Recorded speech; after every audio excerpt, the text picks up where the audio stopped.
Hey, what's up, everybody? BDO44 coming at you with another video. All right, so the score is 51-39 at the half. You're looking at a Golden State Warriors lead at home in Game 5. And, of course, you know the series is tied at 2 apiece.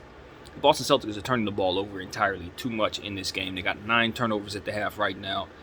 Some of them have been forced, but some of them weren't. And the bottom line is they need to ensure that'll be the way.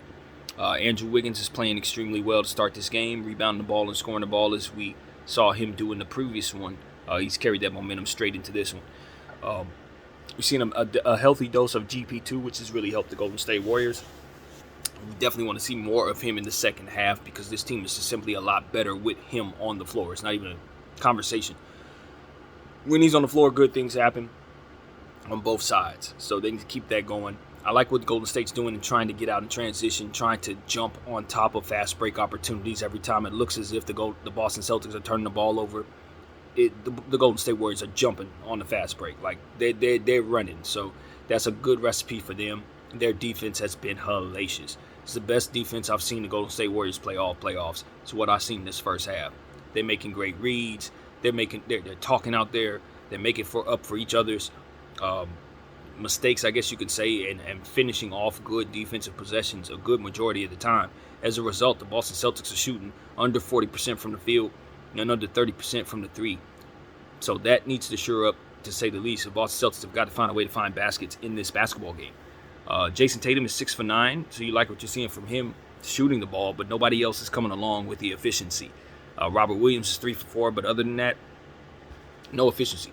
I think you're looking at like 2 of 10 or something like that from Jaylen Brown. That's a bad thing. Marcus Smart had missed a lot of shots early on, but started to fix his efficiency closing the quarter. So if the Boston Celtics don't shoot a little better, find ways of breaking through this Golden State defense, it's going to be a very long night for them. I'm just not seeing enough out of Derek White. He needs to hit some shots to get involved. Grant Williams, not seeing a whole lot there.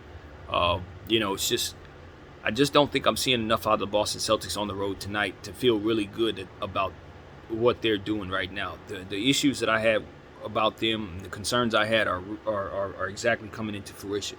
They're having trouble scoring on the road, and they are really going to have to shore that up. It's that simple. If they don't do that, and if they don't find a way to figure out the free throw line. This is something that we've seen them have a problem with for the last 2 games now. The Boston Celtics are missing a really good amount of free throws, and it is affecting their score. It's affecting how they're putting points on the board, to say the least. So that is something that they are going to have to figure out right now, immediately. I'm telling you, that free throw line situation is an unsung problem.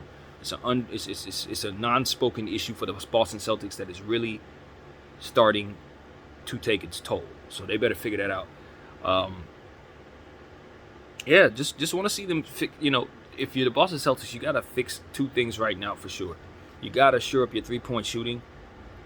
3 for 15, I believe it is, for them. 3 of 17 for Golden State. Both teams not shooting the ball well from behind the arc. They're both going to have to figure that out.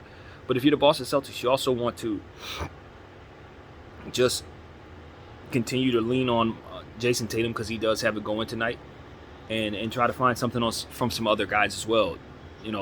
Golden State is doing such a great job on everybody. So I think a lot of it's being dictated by the adjustments being made there. So I don't know. I just think the Boston Celtics came out a bit sluggish. They really folded in the presence of that hellacious Golden State defense. It's usually the Boston Celtics defense that looks the best, but tonight that is not what we're seeing through one half of play. So all in all, I want to see Kevon Looney get some minutes in the second half. He only had 4 minutes in the first half, so I'm assuming he'll get involved. Coach used Iguodala in that first half. I'm vehemently against that, but he did have a couple of assists and things like that. So you just take the good with the good, and with the bad and move on there. But a lot went wrong when that substitution was made in that second quarter. The first time Iggy came in, because he substituted him twice. The first time Iggy came in, it was about a good 3 or 4 plays straight that nothing good happened for the Golden State Warriors at all. Iggy wasn't necessarily involved in what went wrong, but what stands is the fact that things didn't work out. You just find yourself in situations where he's a real liability. and this coach is just going to continue to run him out there. It isn't hurting him tonight, so we're just going to leave it at that. But you leave yourself with a whole lot of holes. I like the aggressiveness of Steph Curry driving at the basket. He's been great doing that. They've done a great job against him, though. They're trapping him and face guarding him and making sure they put pressure on him in more so ways than they have in the last couple games. So that's to be expected. Like I said, they're pulsing their defense against Steph Curry, giving him different looks. Sometimes they play him real tight. Other times they don't play against him at all.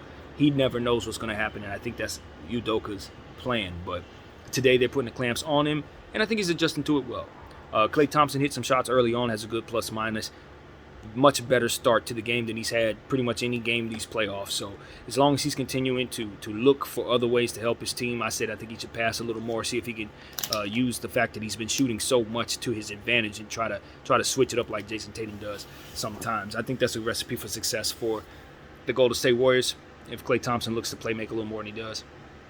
So all in all, not too much to complain about. Andrew Wiggins, Steph Curry really pushing the things forward. GP2 pushing things forward. And for the Boston Celtics, they just need to find some efficiency in some other areas than Time Lord and Jason Tatum, and stop turning the damn ball over.